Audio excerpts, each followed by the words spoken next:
গুনাহের কারণে আল্লাহর কাছে মাপ চাও না কেন?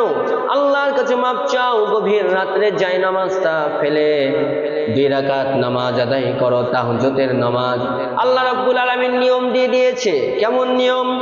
আল্লাহ রাব্বুল আলামিন বলেছেন, মুসিবতে পড়েছো, বিপদে পড়েছো, অভাব অনটনে পড়েছো, তোমার কি দরকার? 2 রাকাত নামাজ পড়ো, 2 রাকাত নামাজ পড়ে আমি আল্লাহর কাছে প্রার্থনা করো, আমি আল্লাহ রাব্বুল আলামিন তোমার অভাব অনটন বিপদ আপদ সব কিছু দূর করে দিব।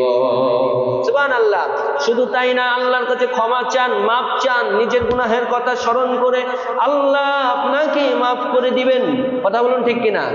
আল্লাহ মাফ করে দিবেন। এই ব্যাপারে তো সূরা তওবার মধ্যে জানিয়ে দিলেন যে আল্লাহ রাব্বুল আলামিন তওবার মতো যদি আল্লাহর কাছে তওবা করতে পারেন, নিজের জীবনের গুনাহর কথা যদি স্মরণ করে তওবা করতে পারেন, আল্লাহ রাব্বুল আলামিন নিঃসন্দেহে ক্ষমা করে দিবেন। আল্লাহর কাছে চান, আল্লাহর কাছে মাপ চান।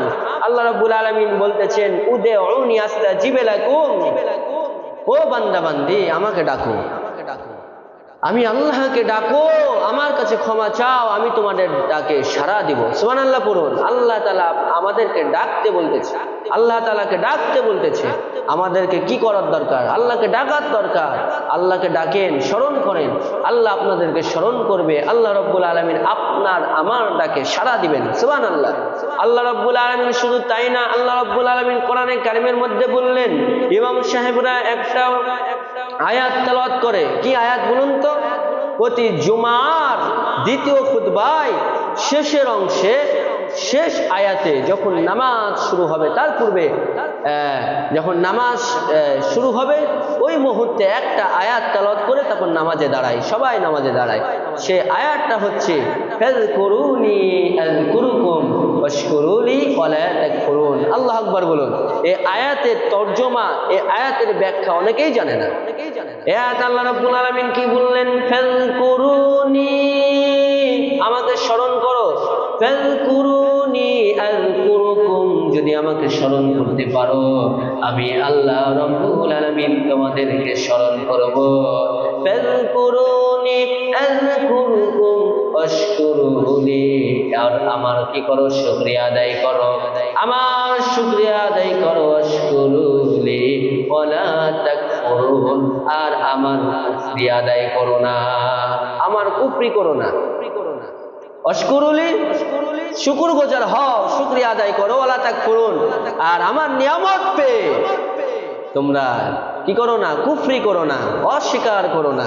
এই ঘোষণাটা কার বলুন? আল্লাহ রাব্বুল আলামিন। তো আল্লাহ রাব্বুল আলামিনকে যদি আমরা স্মরণ করতে পারি, আল্লাহ রাব্বুল আলামিনকে ডাকার মতো ডাকতে পারি, আল্লাহ রাব্বুল আলামিন আমাদের ডাকে সাড়া দিবেন।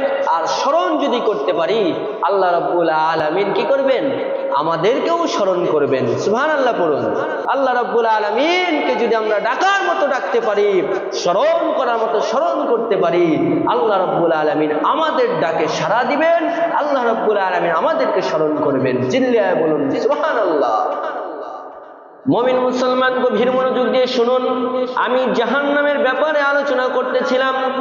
কি জাহান্নাম এমন একটা ভয়ঙ্কর জায়গা, যেই জাহান্নামের ব্যাপারে বলা হয়েছে 3 শ্রেণীর মানুষ, কখনোই 3 শ্রেণীর মানুষকে জাহান্নামে দেওয়া হবে।